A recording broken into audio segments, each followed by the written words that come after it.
And I do believe there's so much in what Kenny does and what OYT does. I believe also this can be a global sensation to take a lot further. You're still here, sister, and gone too soon.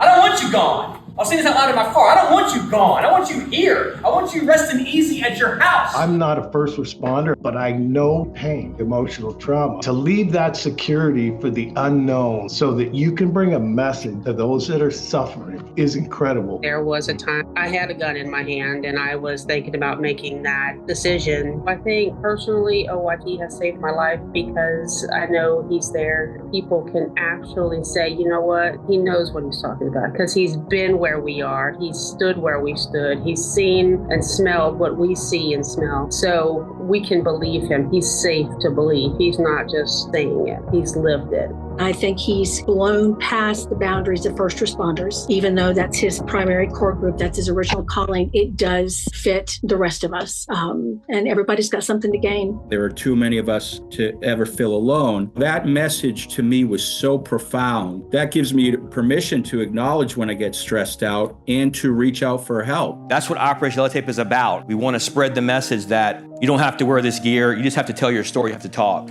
I just think everybody could benefit from hearing what you have to say. And I know it has brought much awareness. It has heightened my awareness. It has heightened my compassion and my grace toward first responders just by you dropping me in the deep end of the OYT pool. Kenny's got me thrown into so many things, overcome and survive as well. So it's opened me up to more doors, more people. And I think that's important, more positive people. And that's half the battle. Is finding positive people that we can share stories with or get involved with certain events or whatever. The message is getting out. It's an important message, and obviously it's bringing a lot of people out. And, we're going to have your ones that are like, okay, that was a good message, and move on. But when you got more of a draw of people coming in, that speaks volumes. Taking care of myself the best I can physically, mentally, emotionally, socially, and spiritually, I handled that so much better. It was tragic, but I was able to stand back up quicker. What you're bringing to light is that it's important to talk about it. We can prolong our careers, we can prolong marriages, we can get financial help, mental health help. It's okay to need to take medicine. It's okay to get therapy. Operation Yellow Tape brings light to not only people that don't know what first responders go through. Your HELP acronym has touched so many people that otherwise wouldn't have come forward until they heard it and realized that they're not alone.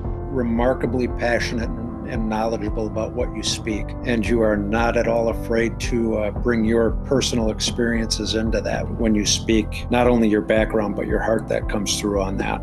Also, by how you present things, you don't let people off the hook. If they need help, they're going to go out and get it. It pushed me into a direction of wanting to lean into healing myself and then helping others heal. You changed my life. I was considering suicide, but because watching your lives, listening to your lives, I didn't do it. And now I'm feeling so much better about myself, about my life. There wasn't a dry eye in the house. Your words resonated so profoundly with everyone that was there, because I think every last one of them knew exactly what you were feeling, and you put it into words that they couldn't. And it was so profound. There is light. These endings lead to positive start of a new beginning. And I feel like that's what Operation Yellow Tape did for me.